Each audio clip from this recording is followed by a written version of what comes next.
Yo, halo semuanya, bagaimana kabar kalian hari ini? Semoga sehat selalu ya.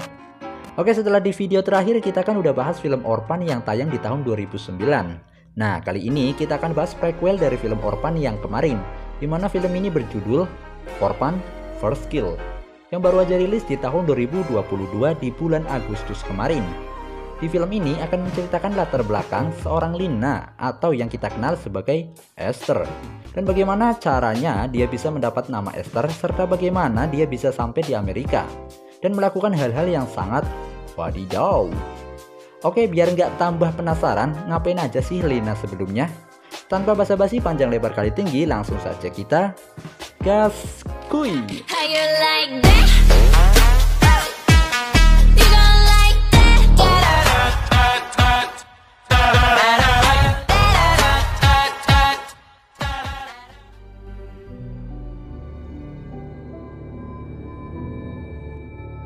Berawal di negara Estonia pada tahun 2007, seorang pengajar terapi seni bernama Anna datang ke sebuah rumah sakit jiwa bernama Institut Sarne. Rumah sakit jiwa dengan penjagaan yang sangat ketat karena seringkali terjadi hal-hal yang tak terduga yang dilakukan pasien-pasien di rumah sakit tersebut. Baru juga masuk, keadaan langsung berubah menjadi gawat darurat ketika seorang pasien yang paling berbahaya di rumah sakit tersebut dinyatakan kabur, dan pasien itu bernama Lina. Anna pun ditempatkan di sebuah ruangan yang dianggap aman dari ancaman. Namun tanpa diduga-duga ternyata di ruangan itu Lina bersembunyi. Tentu saja Anna dalam bahaya, namun untungnya para petugas tepat waktu mendatanginya dan mengamankan Lina.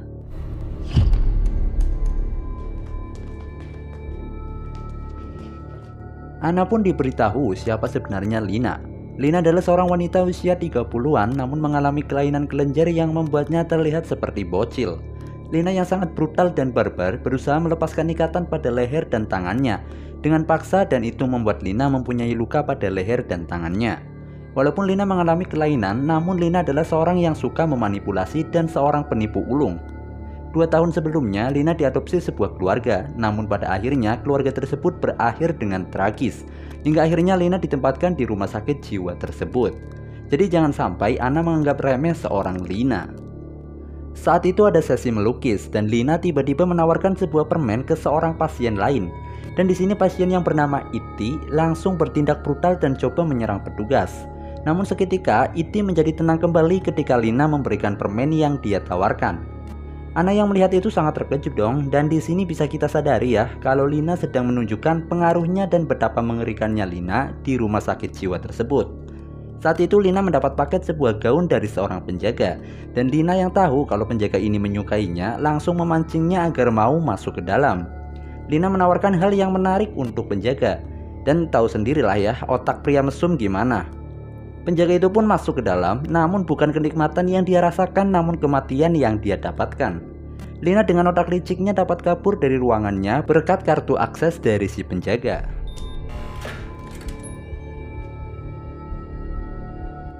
Satu persatu pintu berhasil dia lewati, namun saat di pintu keluar dia berhadapan dengan seorang penjaga. Dan lagi-lagi dia memanfaatkan Iti yang ada di sana untuk menyerang penjaga tersebut. Sebelum keluar, Lina mematikan terlebih dahulu CCTV di seluruh rumah sakit jiwa tersebut. Di saat bersamaan, Anna yang hendak gaskui pulang ke rumahnya dikejutkan dengan kehadiran Lina di depan mobilnya. Anna pun kembali lagi ke dalam dan melaporkannya, yang ternyata seluruh rekaman CCTV sudah tidak bisa diakses kembali, dan mereka hanya bisa berharap kepada polisi untuk menemukan Lina. Malang buat Anna karena ternyata Lina mengikutinya sampai ke rumah.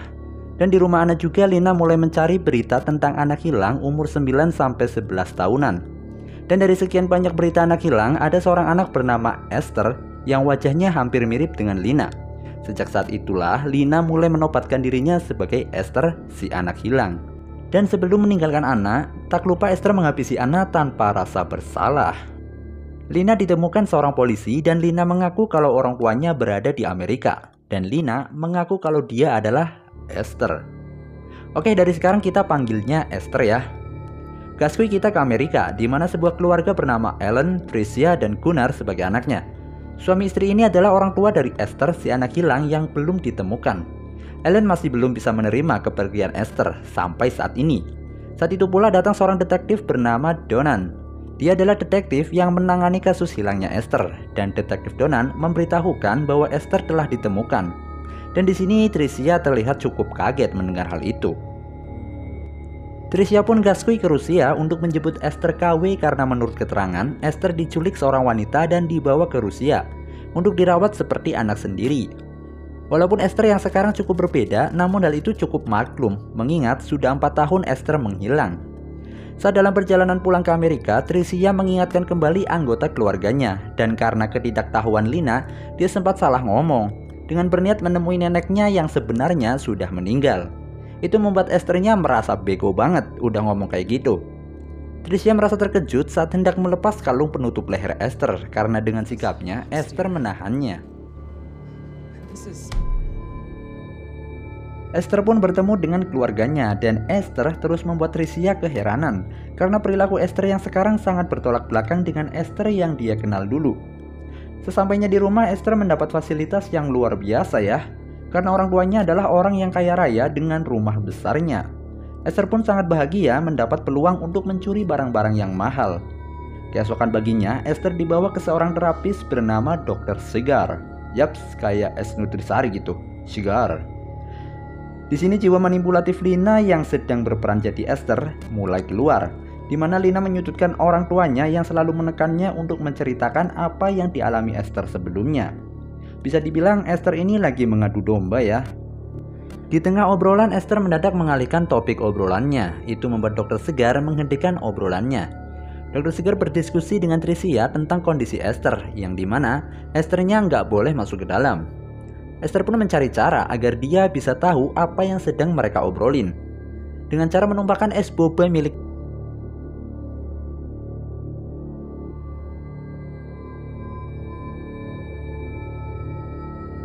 Dr. Segar dan Tricia, di mana Esther yang sekarang sudah lebih maju dalam intelektual dan emosinya, namun aksen berbicara Esther cukup berbeda dari biasanya. Namun Esther menunjukkan keanehan, dengan pedenya menyebut dengan sebutan yang salah nama burung di ruangan tersebut. Dan lagi-lagi Esther memanipulasi keadaan agar obrolan Dr. Segar dan Tricia terhenti, dengan menyopek gaunnya sendiri namun berpura-pura seolah-olah seorang anak laki-laki lah yang ada di sana sebagai pelakunya. Saat hendak pulang, Esther melihat seseorang merekamnya dari kejauhan. Ternyata itu adalah detektif Donan. Sesampainya di rumah, teman Gunnar datang dan meledek penampilan Esther. Esther yang gak terima malah mengancam mau potong biji temannya Gunnar dan menyumpalkannya ke mulutnya. Weh, ngeri emang. Esther pun dibawa ke studio melukis Ellen, di mana terdapat banyak lukisan keren di sana. Apalagi dengan kombinasi lampu yang dapat menampilkan lukisan berbeda dalam satu kanvas. Di sana Esther juga menemukan potongan majalah dan koran-koran yang memberitakan hilangnya Esther. Sontak Ellen langsung menutupnya kembali. Esther pun memutuskan untuk melukis Ellen dan ternyata hasilnya wow. Saat Ellen keluar studio, nafsu Esther terhadap Ellen mulai muncul dengan menempelkan jarinya pada bibir lukisan Ellen dan menempelkan pada bibirnya sendiri. Dan ternyata kejadian itu diawasi oleh Tricia. Saat malam harinya, Tricia diam-diam mengambil Alkitab yang selalu dibawa Esther. Namun tindakannya ketahuan dan Tricia pergi dengan tangan kosong. Esther pun menemukan buku harian Esther yang asli, di mana ternyata Esther yang asli biasa memanggil ibunya dengan sebutan Mommy. Halo Mommy. Thank you Mommy. Saat makan malam datanglah detektif Donan yang membuat Esther tidak nyaman dan dia pun pergi dari ruang makan dan diam-diam nguping pembicaraan detektif Donan dengan keluarganya. Esther pun langsung menghentikan obrolan tersebut dengan mengingatkan Tricia tentang acara gala yang akan Tricia hadiri. Merasa keberadaannya di rumah itu mulai terancam ya, Esther pun langsung satset-satset mengumpulkan barang-barang berharga di rumah itu dan berniat melarikan diri. Tak lupa dia berpamitan dengan tikus yang tinggal di kamarnya. Namun Esther mengurungkan niatnya setelah melihat Ellen dari kejauhan dengan senyum mencurigakannya. Keesokan paginya Tricia mulai menaruh curiga pada Esther, mengingat Dr. Segar juga seolah-olah memberitahu bahwa Esther sedang berbohong.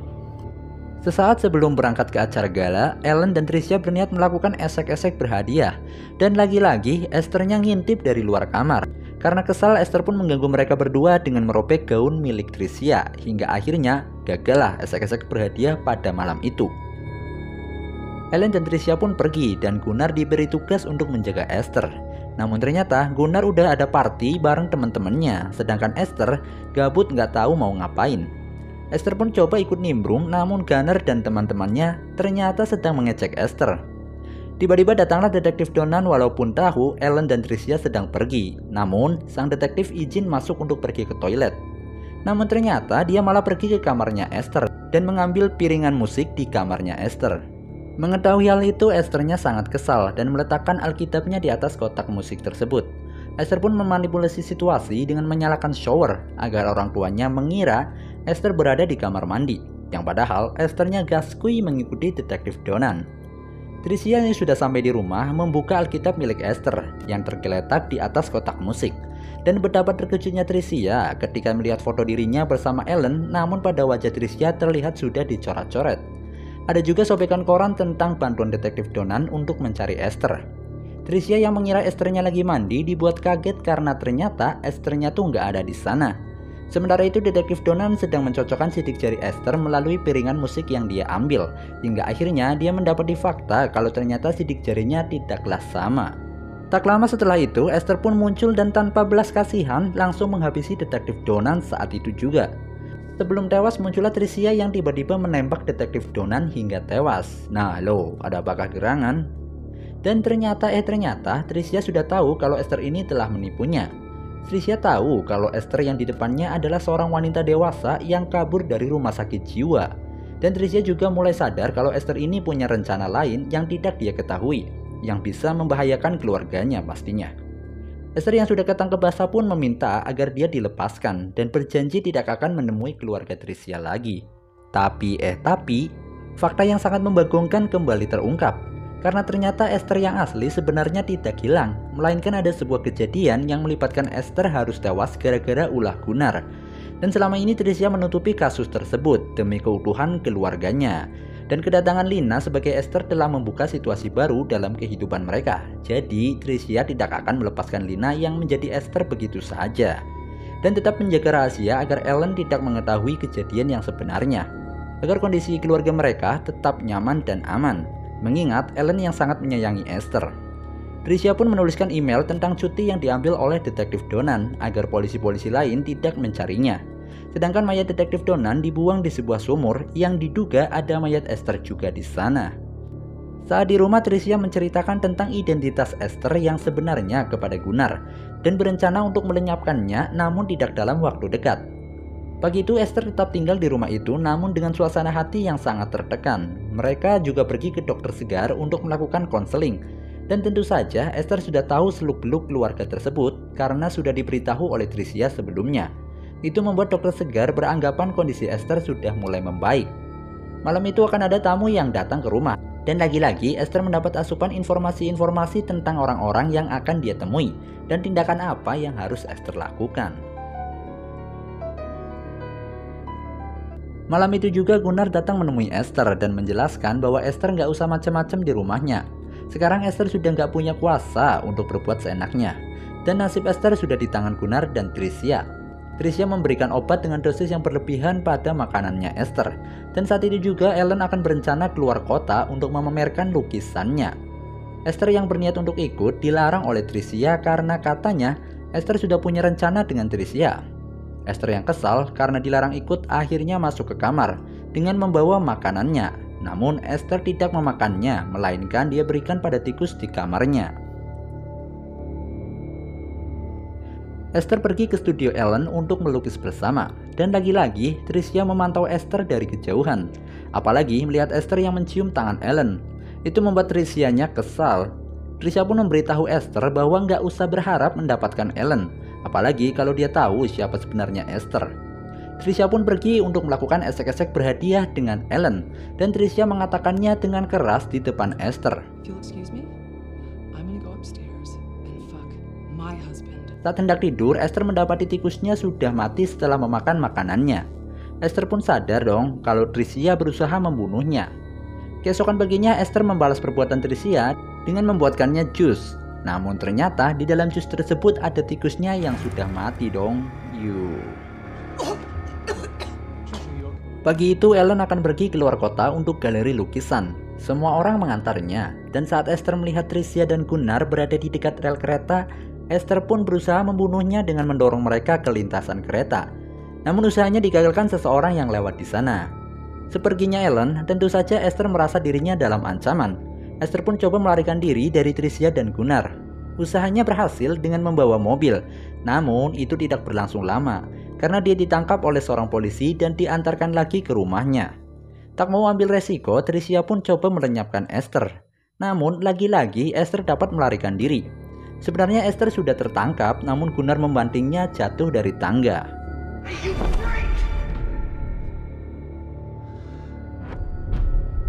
Keadaan diperparah saat ternyata Ellen sedang dalam perjalanan pulang setelah mendengar kabar tentang Esther dari polisi.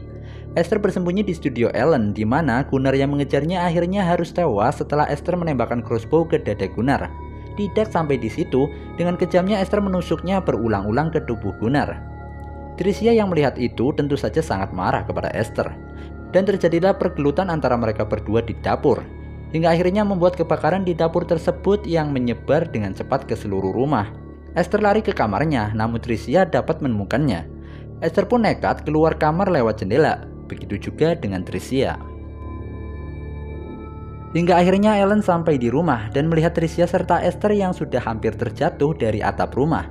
Tricia sempat memberitahukan siapa Esther sebenarnya kepada Ellen, namun pada akhirnya Tricia harus terjatuh dan tewas seketika. Esther pun dapat diselamatkan, namun Ellen harus menerima kenyataan setelah gigi palsu Esther terlepas, bahwa Esther yang dia selamatkan bukanlah anaknya. Esther coba meyakinkan bahwa dia melakukan semua ini demi Ellen, karena Esther sangat mencintai Ellen. Namun Ellen yang pastinya kaget banget ya menghadapi kenyataan ini, akhirnya terjatuh juga. Dan dia pun harus tewas seketika di samping Tricia. Seisi rumah terbakar, sedangkan Esther selamat dengan membawa Alkitab miliknya.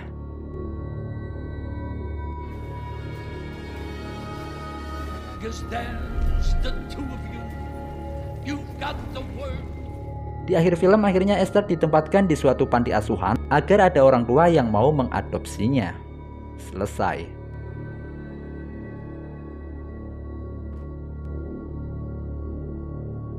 Yos, berakhir sudah untuk pembahasan film Orphan First Kill. Dan ya nggak heran sih ya Esther ini begitu barbarnya, apalagi kalau lihat masa lalunya di rumah sakit jiwa. Sangat mengerikan bahkan buat petugas di rumah sakit jiwa tersebut. Dan ternyata Tricia sama Gunnar ternyata sama-sama kriminal ya. Nggak terduga sekali sih, tapi ya begitulah plot twistnya. Dan ya bagaimana kelanjutan kisah Esther, kalian bisa tahu di video sebelum video ini ya. Linknya nanti tak sematin deh di kolom komentar. Oke lah, sekian dulu pembahasannya kali ini. Terima kasih yang udah nonton sampai selesai. Kita ketemu lagi di video selanjutnya. Ciao.